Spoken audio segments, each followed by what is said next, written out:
Hello, my loves. Welcome back to my YouTube channel. If you are new, kindly subscribe to my YouTube channel. And if you are a returning subscriber, as always, first, thank you for always coming back. But don't forget to press the notification bell so that you might get notified each and every time I post a video. So let's get straight into today's video. And today we are going to discuss a very interesting, intriguing conversation that we're gonna have today.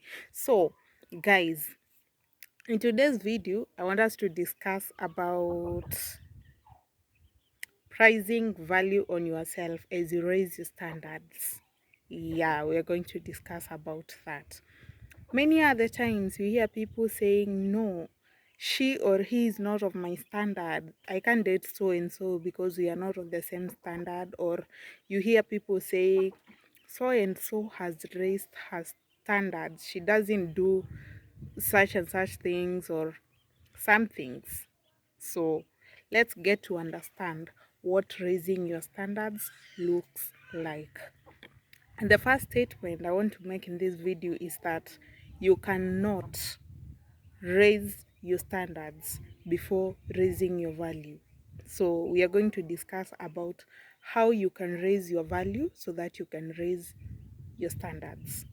So let's start by me making this statement that you can you can raise you can't raise the cost of something before raising its quality. Yeah, let's get that right. You can sell a kitunguu at 5 bob and you can sell the same kitunguu. It's for those who don't know kitunguu, kitunguu is onion.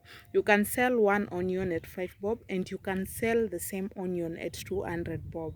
It depends with the quality, the presentation, the laying out of the item. So similar to that example, you can be rated 0, and depending on how you present yourself and the quality that you have placed on yourself, you can also be rated a 7, a 8, a 9, or a 10.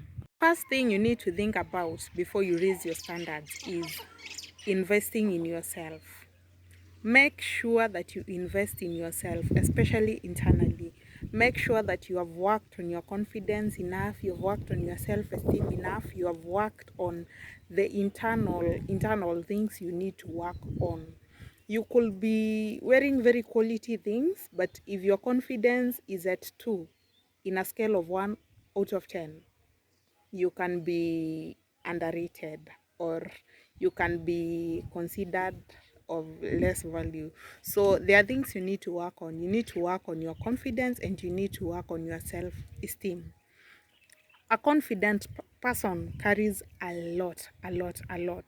Once you believe in yourself, you make the other people to believe in you, and it raises your standard in a certain way. So before you you look on other things on raising your standards, make sure that you have really worked thoroughly on your confidence and on your self-esteem. Nobody is born confident, nobody is born with a high self-esteem, but we all work towards achieving a very confident person or a very high self-esteemed person. So you work on it, it's a journey, but make sure that you are progressing, you are making a step. And I'll create another video where I'll be talking about growing your confidence and working on your self-esteem. So before anything else, when you talk about raising standards, make sure that your confidence is somewhere, even if it's at 5, 6, somewhere right there before you raise your standard. You can't raise your standard with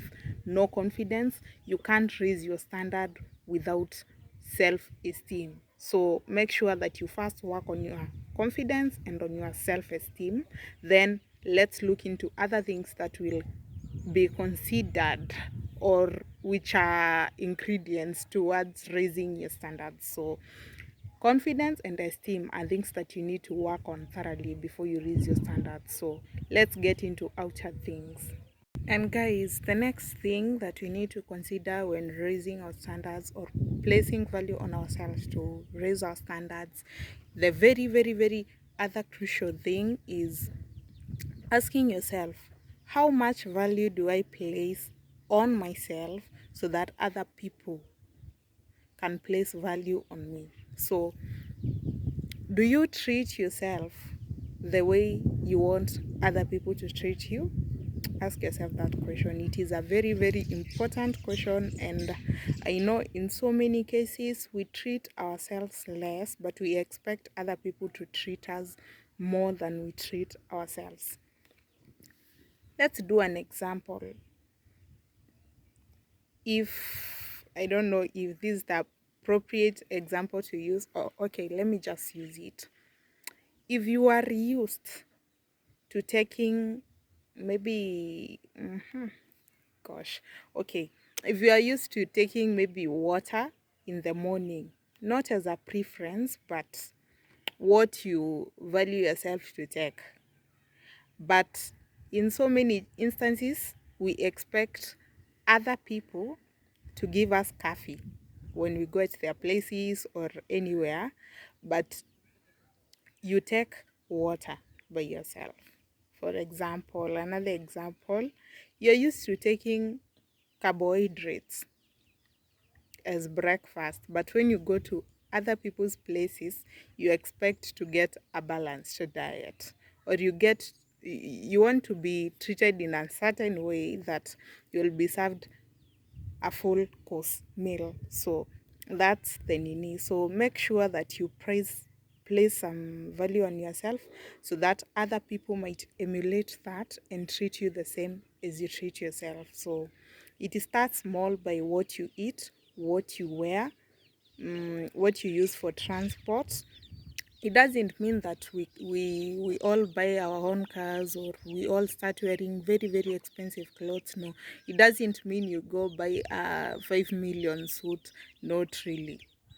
It simply means if whatever you consider expensive to you, because my expensive might not be your expensive. So make sure that as you're purchasing things, most times you purchase what you consider expensive to you. So for example, if a 500 cloth is so expensive for you, or it's at a rate that is a bit expensive to you, make sure that sometimes as you purchase products, you purchase for yourself some expensive gem for you, especially considering the fact that expensive might mean different things to different people. So it boosts you from internally. It makes you feel expensive. It raises your worth, and you start carrying yourself in a way that shows value. And from internally, it will come naturally, and people will start treating you with value because you do treat yourself with value. But it has come from the products you are consuming, the products you're wearing, and stuff. So make sure that you purchase quality items and stuff. The other things, value your time. Don't just use your time anyhow and then expect other people to treat you like you use your time properly or value your schedule or respect your time. No, make sure that you respect your time, because don't let people just bump into a space and then they are like, they can't even ask you what you were supposed to do on a specific day, but they'll come and then tell you, take me somewhere, or let's go do 1 2 3.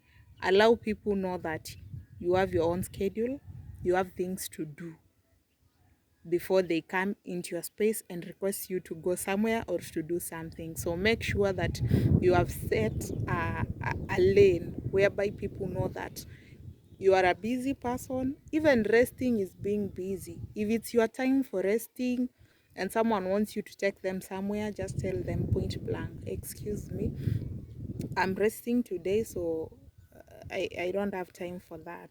So make sure that you value your time so that people can value your time too, and by valuing your time they'll value you. So don't just be there like water.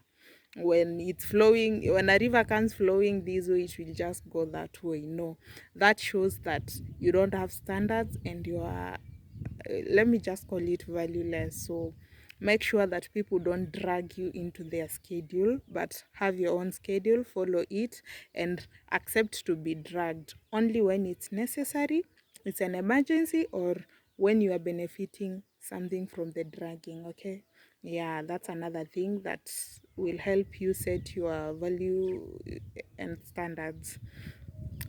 And